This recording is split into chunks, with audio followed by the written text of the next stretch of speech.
Thank you so much, and thank you for inviting me to be at the Turfgrasss event. I'm looking forward to being with you all in January, later this month. Excited about sharing these 5 leadership lessons today I learned from Curtis Strange. I thought that would be a neat title to tie in with a Virginia golfer, I believe, and turf, and something that we're all related to. I'll just give you a quick introduction for where I am. In case you don't know where the University of Mississippi is, I thought I'd give you a pin for those you guys who are on computers and have a PowerPoint and see. We're Oxford, Mississippi, named from Oxford, England. Currently, can everybody see that? Mike, are you guys seeing that okay? Yeah, we're seeing it, Jeff. Okay, we have 1,000 acres full-time. I have 33 full-time employees on the main acre at Ole Miss. There's a 300-acre golf course. It's an 18-hole golf course. We have 10 employees, full-time employees, and then we have a 200-acre airport where we do all the maintenance of everything at the airport, fuel planes. We have 6 people there. I did learn a fun thing at an airport, Mike, is never plant trees near the runway. Guys don't, pilots just don't appreciate that. I can understand that. That's a good thing. That's right. Let's see. We have about, on the main campus, we run about 20,000 seasonal color flowers and tulips, and do about 10,000 daffodils each year and doing those plant outs. We plant over 500 new trees on campus each year. As most college campuses, always under construction and always something going on. So we're fortunate we get to plant a lot of trees. We've reduced our mowing from 10 days to 4 days. And we'll talk a little bit how we did that in the presentation, but we've reduced our labor at the same time by 23%, all without being asked to do so. So some of the things about leadership and developing people can actually save us money and time, and that was one of the aspirations of the book, as well as to help others develop people and save money, save time. Hey, Jeff, I did a very poor job of introducing you, so I'd like you to tell this group a little bit more your background. And those that were listening heard you say that we've declared Auburn the actual national champions because they beat both Georgia and Alabama. We'll let the UCF people talk about where they fit in here. But tell them you'd worked at a 5-star. Give them a little bit more on your background. I should have done a better job of that, but tell them a little bit more about yourself. Well, I went to school at Auburn, have my degree in ornamental horticulture, and left Auburn in '88 and worked in Orlando, Florida at a resort called Grand Cypress Resort. Worked there for about a year and was hired away in a resort in Miami, Florida called Turnberry Isle Resort and Club.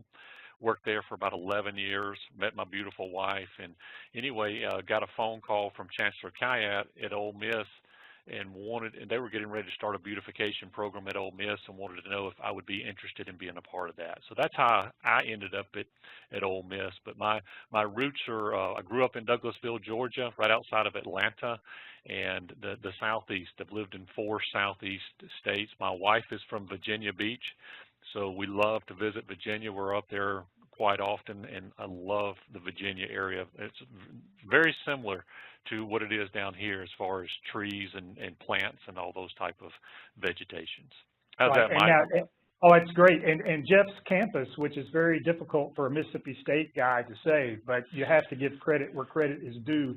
And the University of Mississippi, to me, is one of those, if you're coming through the Memphis area, anywhere near North Mississippi, this is a destination as someone that likes to view grounds, because it is clearly one of the prettiest campuses I've ever been on. And of course, a lot of that goes to Jeff and his team here, but it is a show place and a ball game in the Grove.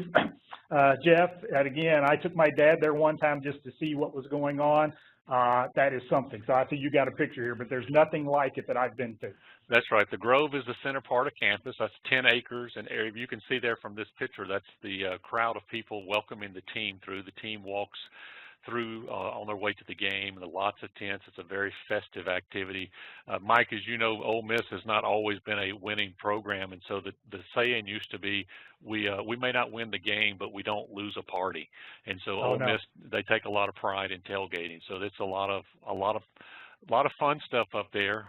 We generally haul out between 60 and 97 tons of waste and recycle every ball game. So it's a lot. It's a big production and doing that and making that a win for us. But let's get into a little bit about some of the challenges that the guys and the ladies are facing here in Virginia and all across the country. You know, we're all being asked to do more with less. You know, we're expected to be more productive, to be more efficient. You know, our bosses have choices, our customers have choices, and it's up to us to be able to provide that product at a really nice product at a reasonable price and do it efficiently. That was one of the challenges I had, is we were doing a lot of beautification, so we had a lot of money in the one-time budget, but we weren't getting a lot of money in the maintenance. So we were upgrading, but we really weren't upgrading our maintenance budget. So I had to figure out how to do more with less and how to become more efficient. So we'll get into that here as we start talking about our 5 leadership lessons. These were just 5 great takeaways that I did, and some observations from Curtis. First one is every job is important, and whoever is doing that job is important. So whether it's edging, fly mowing, weed eating, no matter what it is, it's important. And if we don't think it's important and we don't let our staff know it's important, how do they even know it's important? And why is that important? I mean, why should we tell our staff that it's important? Well, one is do we feel like a fully engaged staff that's motivated? Are they going to work better for us? Are they going to be engaged? Are they going to save us money? Are they going to care about the things and do a better job for us? And I think most of us would agree that they would.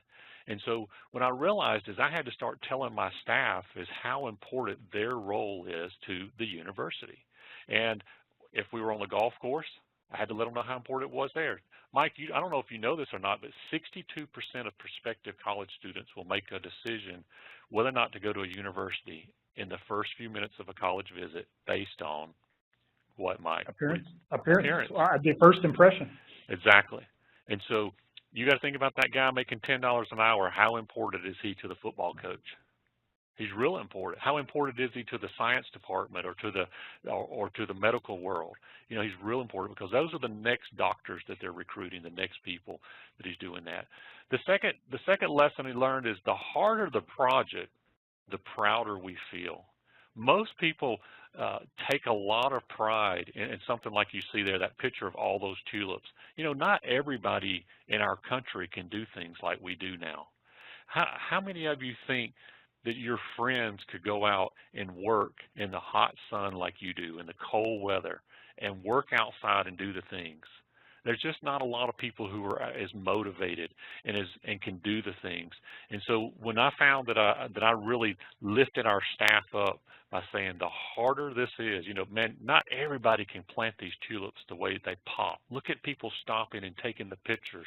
Look at how that provides a ownership. People want to be a part of what you're doing there. The prouder they felt. And so we wanted to tap into that intrinsic motivation, you know, tap into that inner part of that. And so we you know, that personal pride. These are a couple. That's a picture there of one of our golf course there on number 4.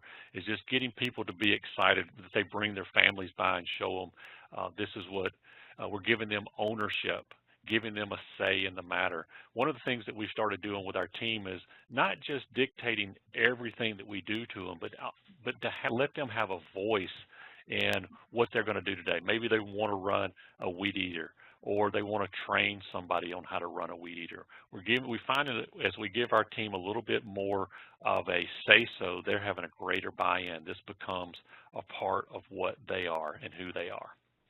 So Jeff, throughout your book, you just said team. That's what I pick up nonstop through there. And you obviously, everything was about leadership, but I also took it that probably a lot of the folks there that you are on your team don't have 4-year college degrees.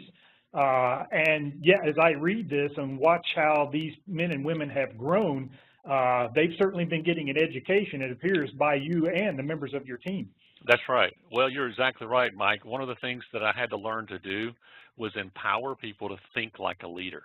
Mike, everybody leads at least one person every day, right? One person, Yep. and that's themselves. And so I had to get our folks to think, you're a leader. And I had to say, when you're out there in the field, I don't need you to go, well, you didn't tell me to do that. That's not my job. What I need to do when they see a problem is to take ownership and go ahead and fix it, right? If there's a plant limb hanging over the sidewalk and hitting people in the head, don't wait for me to tell you to trim it, right? Go ahead and trim it, right? You need those kind of people. So empowering them, I had to start not only growing great plants, Mike, but growing great people. Mm-hmm. And so when I started spending more time growing the people, I was amazed at how I had more time because they were getting more done. And that's what we needed. We need more, we're under budget restraints and everything else. So I found this little slide here. Loving what you do fuels your level of commitment. I would think most everybody on this call probably loves being outside and working. I hope they do. I hope you're doing what you love to do, because 25, 30 years is too long of a time to just sit there and go, well, I just want a pension. I just want to retire. I hope you love this, and that when you do retire one day, that people go, wow, you were awesome at what you did, and we loved working with you.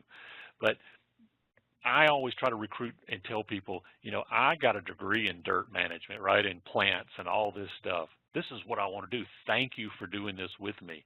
And so when they know that I'm excited about it and I have a passion for it, it makes it that much more exciting for them as well. Let's talk a little bit about number 3, our preparation. Preparation matters.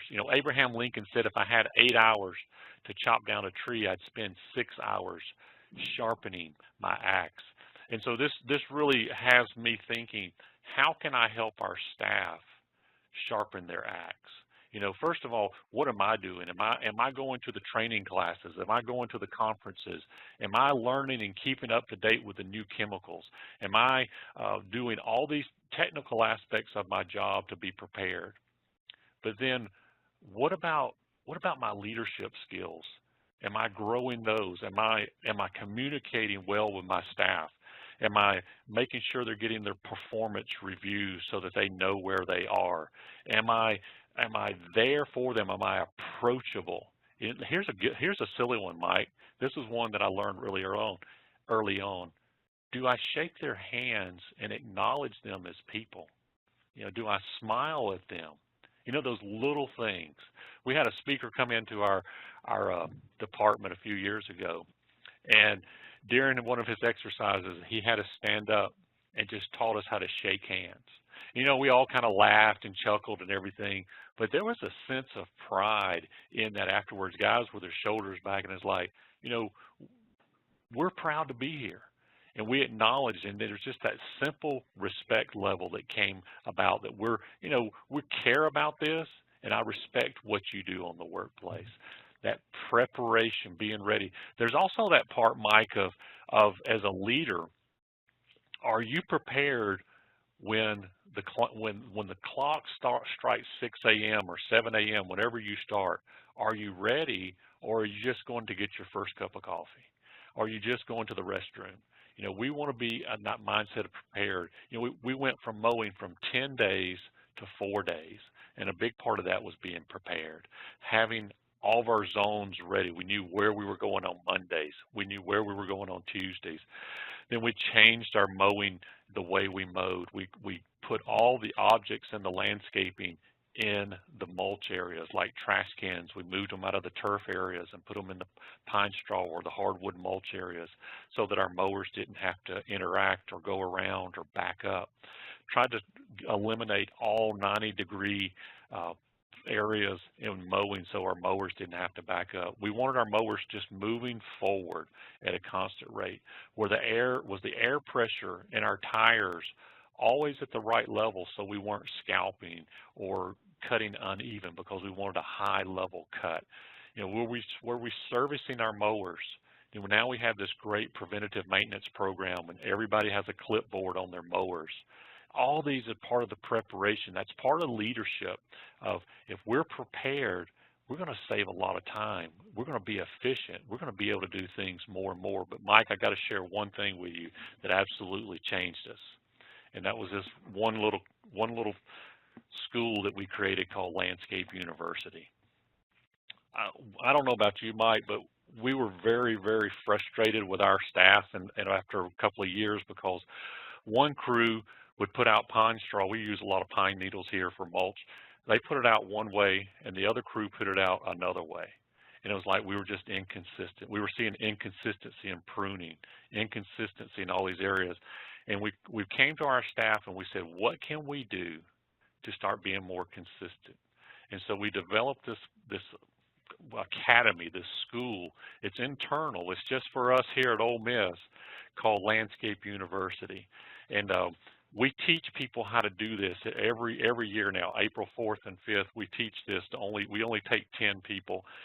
And you see there, I don't know if the guys who can see that on the screen, is orientation level. When we first bring people in, we have classes, and they're really short classes, but everybody gets onboarded on technical skills, on leadership skills, and the attitudes that we're looking for. You know, we changed the way we're hiring people because we're looking for a certain type of person now.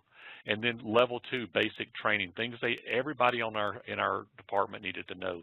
Level 3 is, let's see, level 3, see if I can make this little pen work here. Level 3 here was more of our technical, which was we were going to do our mowing.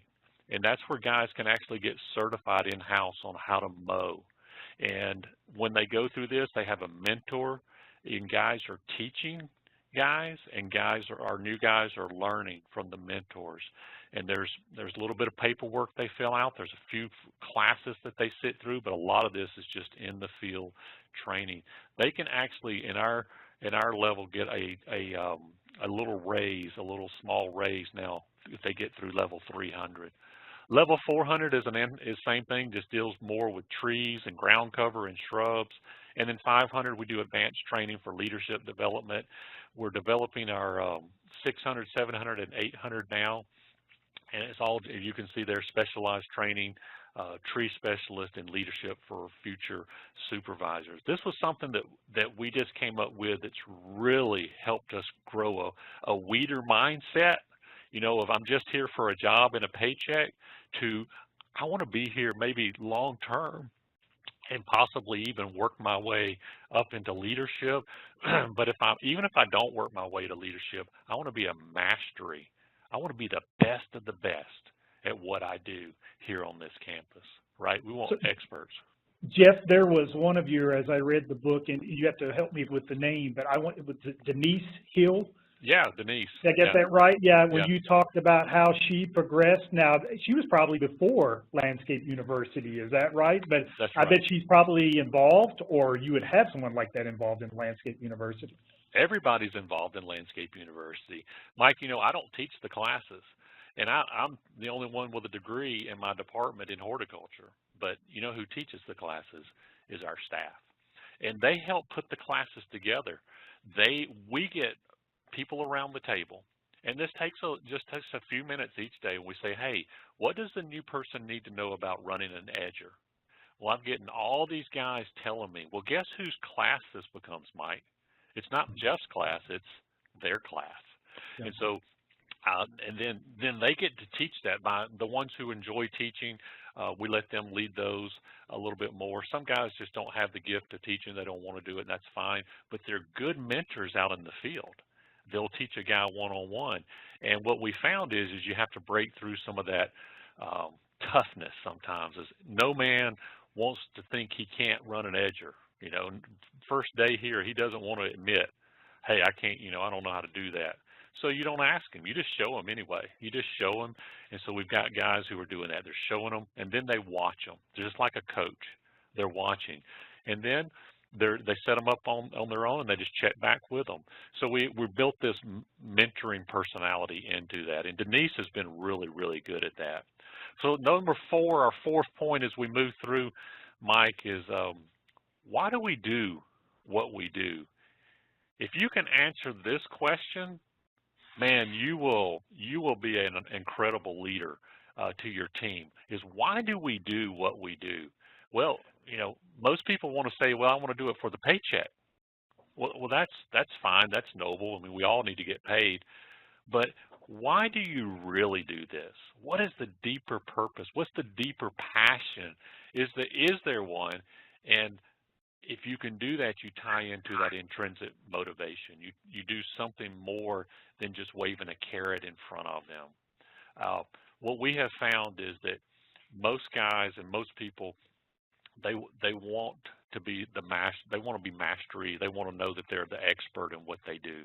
And so we talk about being the best of the best a lot of times. Let's be one of the best looking campuses in the nation. Let's be one of the prettiest in the nation.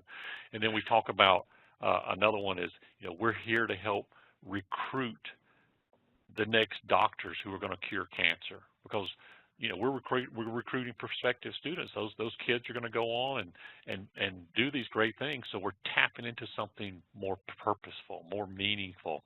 And so people sometimes go, "Wow, man, I didn't know y'all cure cancer there in landscape services." Well, if you connect the dots, it's a neat part of it. We're a small part of it, but it answers to why do we do this? If we're on the golf course, we're providing that mental relaxation. We're providing an atmosphere for people to do business deals. We're providing so much for people to come out and relax, to be a part of something special and bigger. People love to play golf just to be out on the golf course. Their scores surely don't show it, but that mental relaxation that we can provide. So Jeff, we had a question to come in from one of our attendees. Says, have you all considered doing Landscape University online? Yes. We're in the process of working on that. Yes. Good question. Deal. So I personalize this a little bit more because I want our group to think about this. Why do I do what I do? I mean, we obviously all have the paycheck, but why do you do it? Do you love it? And do you want to make a difference? Do you want to be the best? And do you want to take a team with you? Do you want to create a neat something, your legacy, when you're gone, that people will remember you as to why you did, and what you did. So that we find that talking about these things helps motivate our staff into a level. So when we start talking about mentoring people, students who come and work for us. Hey guys, did you realize that this student in 5 years could be the next Bill Gates? They could own a Microsoft, and they could come back into you and say, "Hey, it was you, Mr. Weed Eater Operator, who kept me in school. It was your encouraging words." What if you had the opportunity to mentor Bill Gates right now? I mean, wouldn't that be cool? And so you sort of see a bigger picture, and exciting for me to talk about. The last one in our building on our leadership lessons is building a resilient team wins championships. Most of us have probably watched, we watched the championship team last night. We watched 2 great programs in the competition, and there's always some running themes among championship teams. One is that you usually see that most players know what their role is. That it's clearly defined. Either I'm going to be snapping the ball and blocking, or I'm going to be handing the ball off or passing. Not every player tries to do everything. And so when we're building these programs, we can learn a lot of lessons from watching athletics and remembering those days, is that everybody on our team has a role. And we need to make sure that they know those roles are important, whether they're just, edging or picking up pine cones out of the fairway or whatever it is. It's an important part of our process. And then how do you get them to think about winning the championship? What is the championship for us? In athletics, they know they have a trophy. So we talk a lot about defining the wins, and in the book we talk about defining wins for your organization. Sometimes it's being within budget, but a lot of times we use evaluation cards that our customers leave for us. Those little, we make sure that they can fill out a survey card or something that we can take back to our staff and say, look, these guys had a great time, and our rating is, in the top 90s on what we do. So our staff is constantly feeling that love of knowing what the wins are in our program. All of our strength comes in union. All of our danger is in discord. And we can save a lot of money in our organization, and we can become much more productive when our team works together. And so I spend a lot of time making sure that the chemistry of our team is very good, and deal with discord, deal with rumors and dramas quickly, and don't be passive. Mike, I used to be so passive about rumors and drama. I just say, man, I wish those people out there would quit doing that and quit talking. And I didn't realize that was on me, Mike. I was being a bad leader because I was just letting it happen. I was letting the weeds grow up.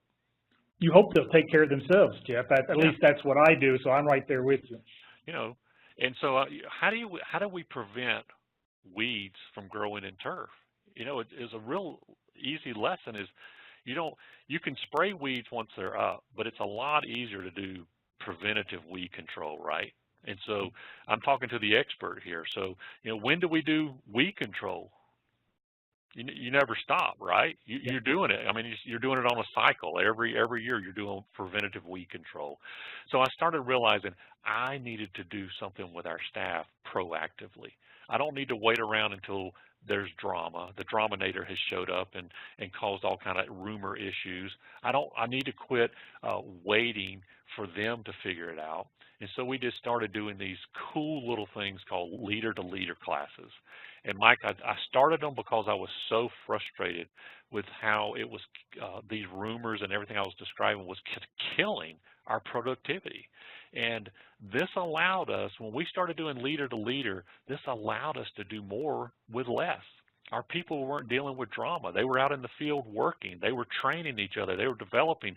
We were taking them to a higher level of thinking. And so what I started doing was just planting really good grass seed, really good thoughts in their head, in their core values, and they just kept watering it. And we did that in a couple of ways. I mean, we bring in people to talk to them. We would take them places to hear great speakers. But the one thing that really worked for us well is once a month for an hour, I would bring our staff in, and we would do a DVD, maybe a TEDx talk, or maybe a John Maxwell book, and just let my staff talk about it. So one word we talked about was adaptability. We just talked about that adaptability for 30, 45 minutes, and I would just ask questions, and it was amazing to hear our staff talk about adaptability. And through that, you would think, okay, big deal, but through that we built some bond, and times where we were on the same page. The next week we talked about the word commitment. What does it mean to be committed? And that's something we don't ever talk about really. You just don't really talk about doing that. And I was doing that preventative weed control. The next month we would talk about something like dependability. What does it mean to be dependable? And I ask a couple of questions. A lot of times I'll find a video just to help spur on conversation, but it's all about planting and growing a leader mindset, trying to raise their mindset of we're here, and a different way to think of we're here to be the leaders, we're here to be the best of the best. Hey, Jeff, one thing I read there in your book was something to do with uniforms and the morale. What was that about what you all came up with? Again, I'm sure others have done it, but it just struck me how important that you thought it was. Well, it goes back to the number one that we started with, make sure everyone feels important. And one of the things the staff came to me when the first couple of weeks I was here is they were complaining about how they liked having uniforms.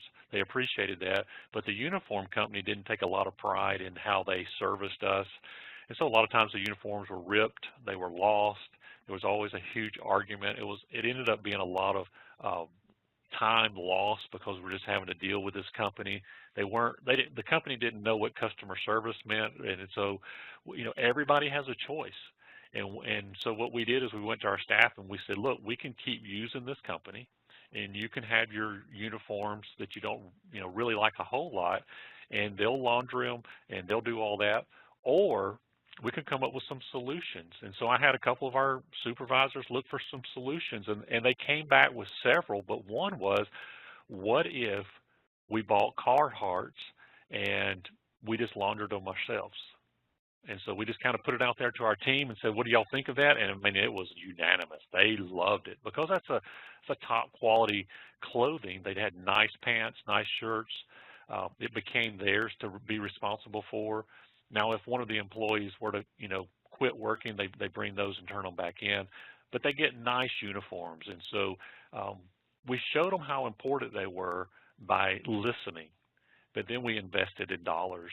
And it really didn't cost us that much more because we dropped that laundry service and we just used that money to buy those. But what I found is that when I listened and then let them be a part of the solution and then we executed it, I'm telling you, that has not even been a problem in 17 years now that we've turned that over to them to figure out.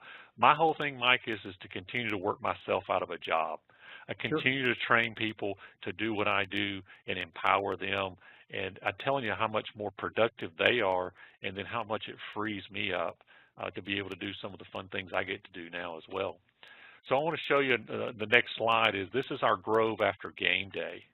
And we were always getting to clean this up after a big football game. And this is the 60 to 90 tons of garbage that we pick up every week. And it's a real discouraging and so forth. So we started talking about the harder the project is, the prouder we feel.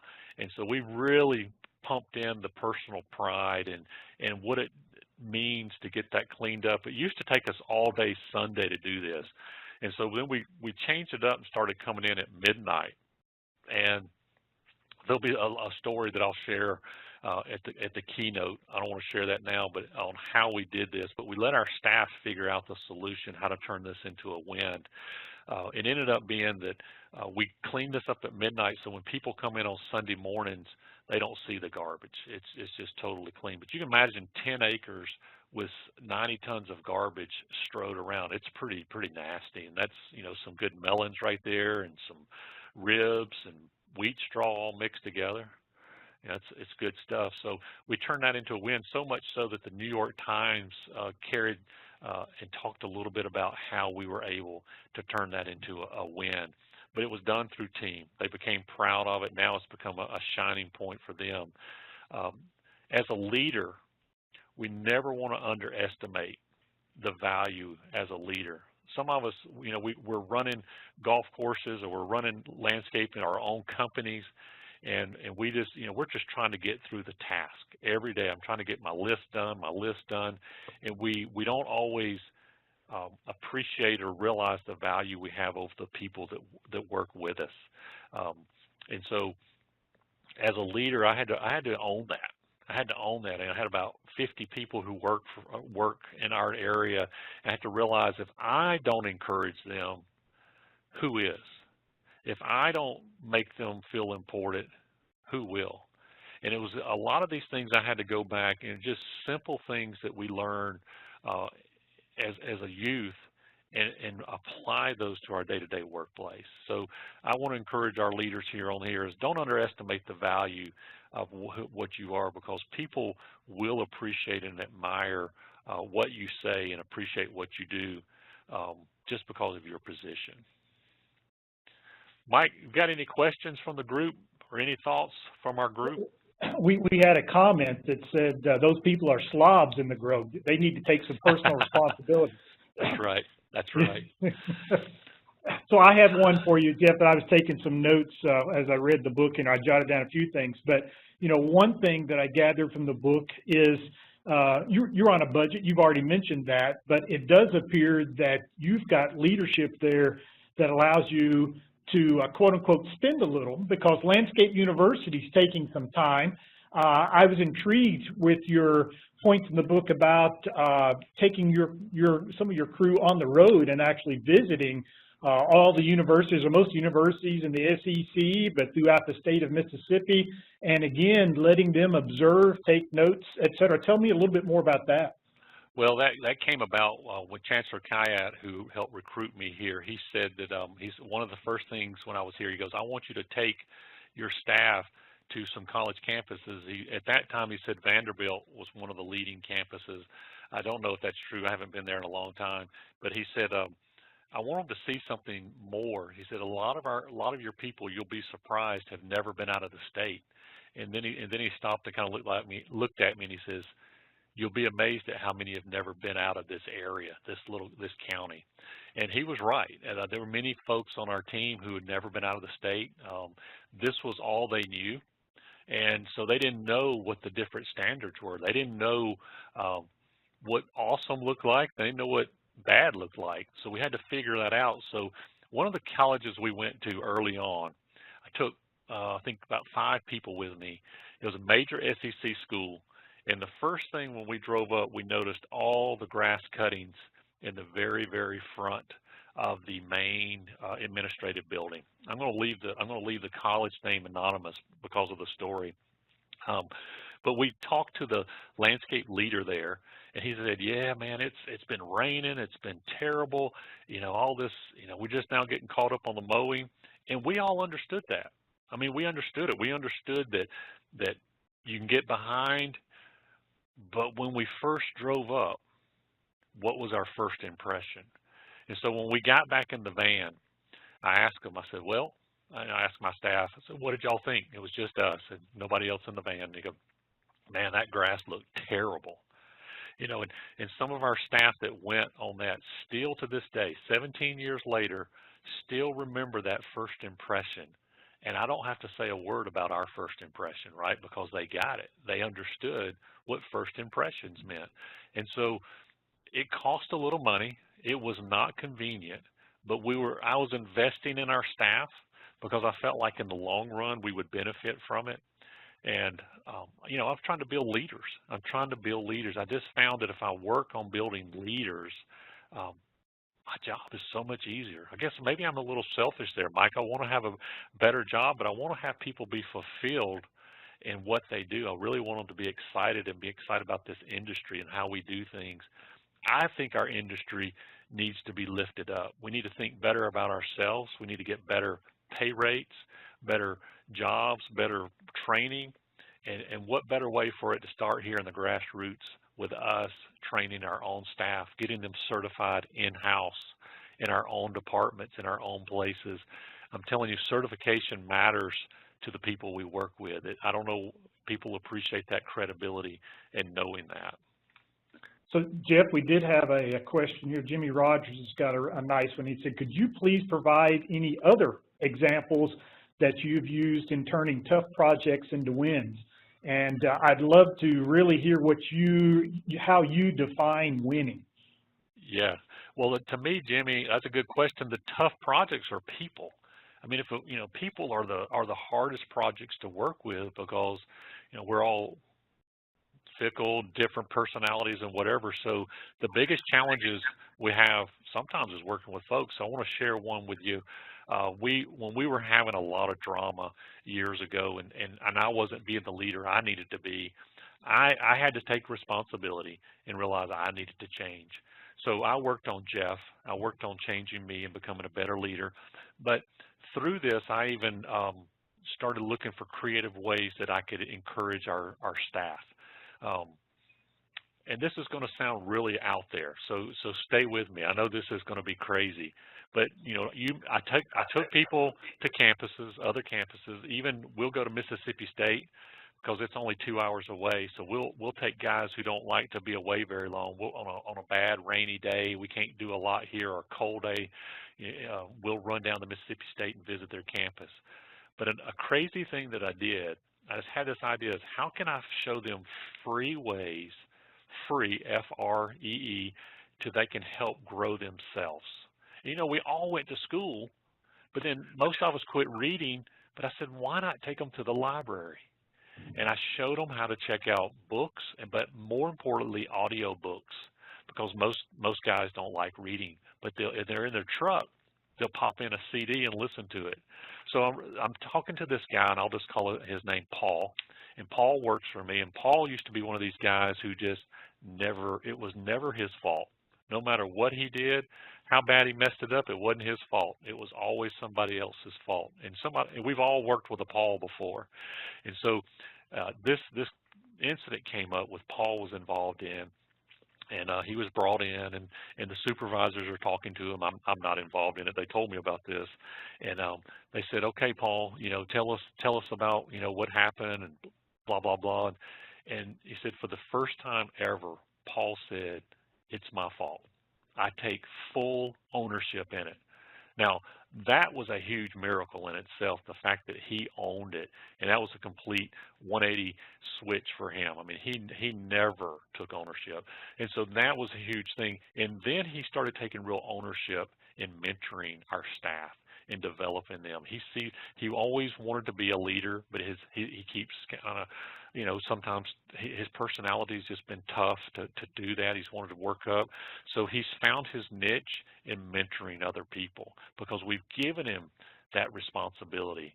So to me, when you can get a guy who's sort of been working against you to where he's working with you and is excited about it, to me, that's a huge, huge turnaround in a project. Mike, I don't know. That's a big time win. Yeah. Yeah, win for the team. Here's one from Eric Harshman. Eric is from over in Berea, Kentucky, but great question. At least I think it's a great one, Jeff. Eric's question, and Eric made note of you on Twitter. His wife got him your book for Christmas, and this is one of our retweets that I think you chimed in on here. But it says, so what do you find yourself doing on a daily basis now that you're surrounded by so many leaders? Don't ask that question, okay? Yeah, I've got a cot back over here that I go to sleep in. No, it's funny because, there's things that we're doing now that I would have never dreamed that we could ever do. One is holding a conference of Landscape University. I mean, my boss has never, that's not in my job. That's not anything that we do that I'm supposed to do. But my boss loves it, because we get to host a conference here and do those kind of things.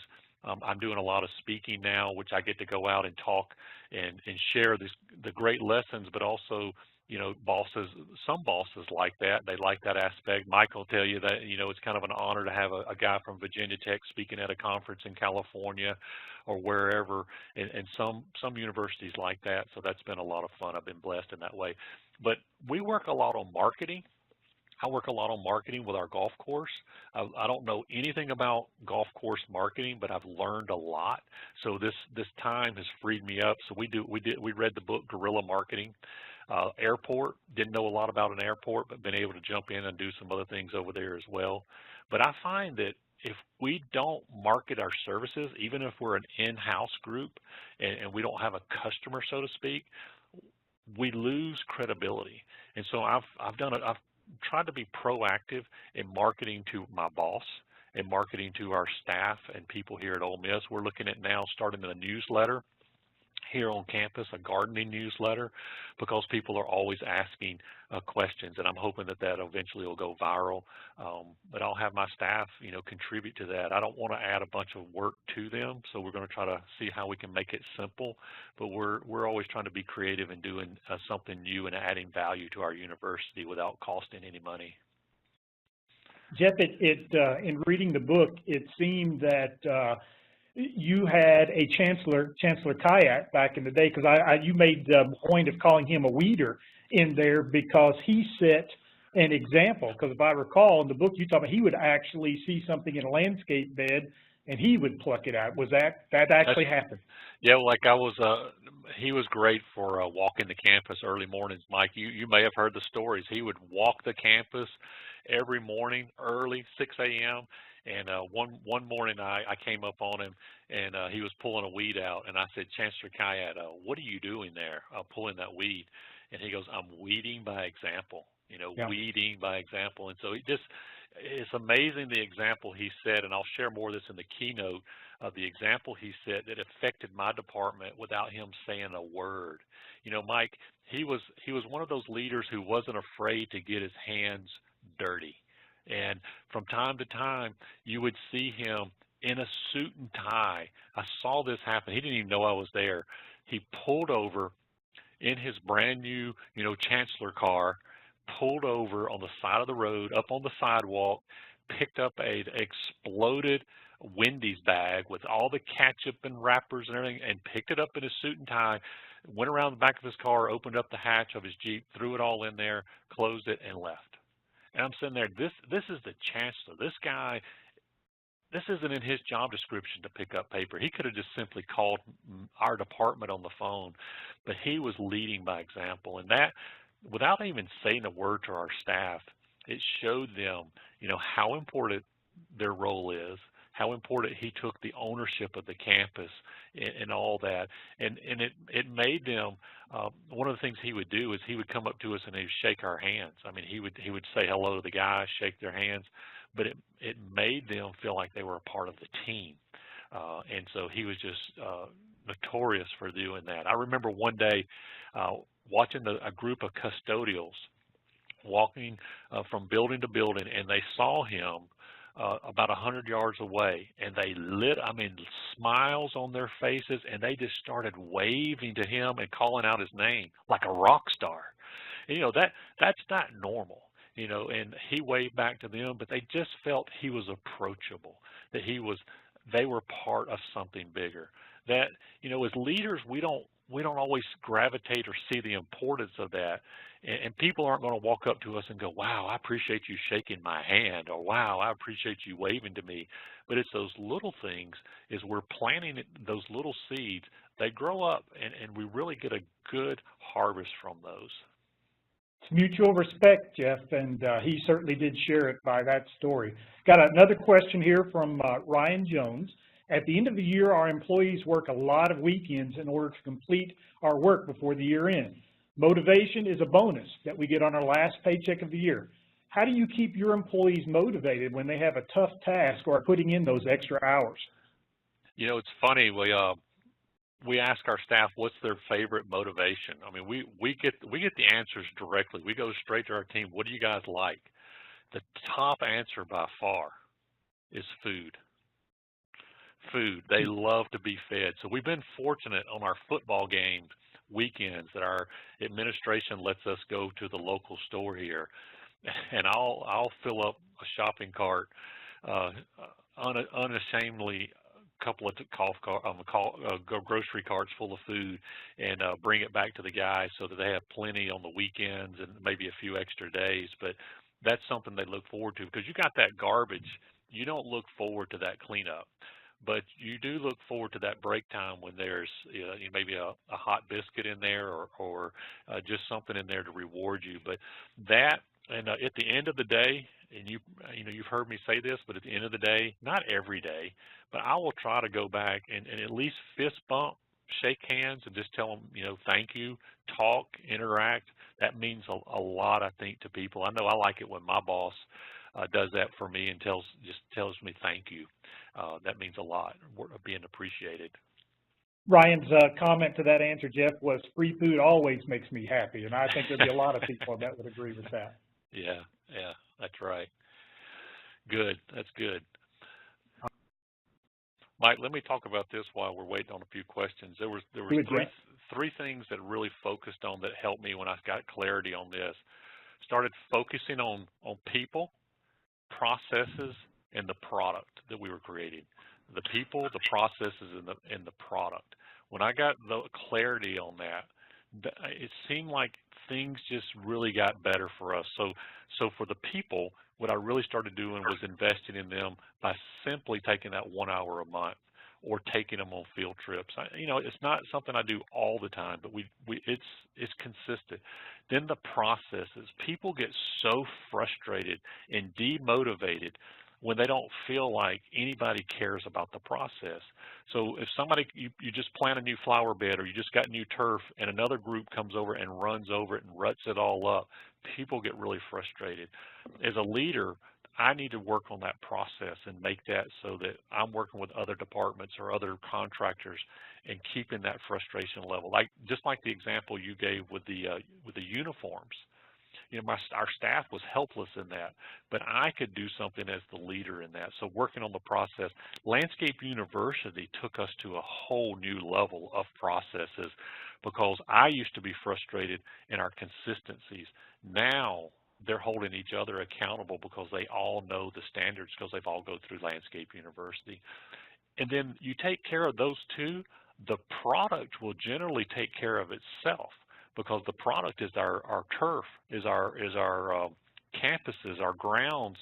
That'll generally take care, if we take care of the first two, that'll usually be the third and the winner. And that's what the client sees. And Jeff, you know, everything you have applies to all turf industry, you know, because I think the same thing. You showed a picture of the golf course. I think the same thing when I go to an athletic complex about, you know, you just, when you go to a business, you just make a first impression based on what you see. And I do think back to some of the great barbecue joints that I visited down there in North Mississippi. Now, my first impression there usually wasn't very good, and I had to rely upon some inside knowledge about safe to go in there or not. But generally speaking, every single area where we manage turf and grounds, that first impression is a make or break event. That's right. Well, you think about who your school is trying to recruit to, or if you're trying to recruit coaches, I mean, and faculty and staff, it matters to them. And we've had people from our honors college come down and say that the landscaping was the tipping point for some of these top academic people. Now you're talking about academic people who are focused on not beautification. They're focused on the things in the classroom, but they said the landscaping was the tipping point that got them to come to the university.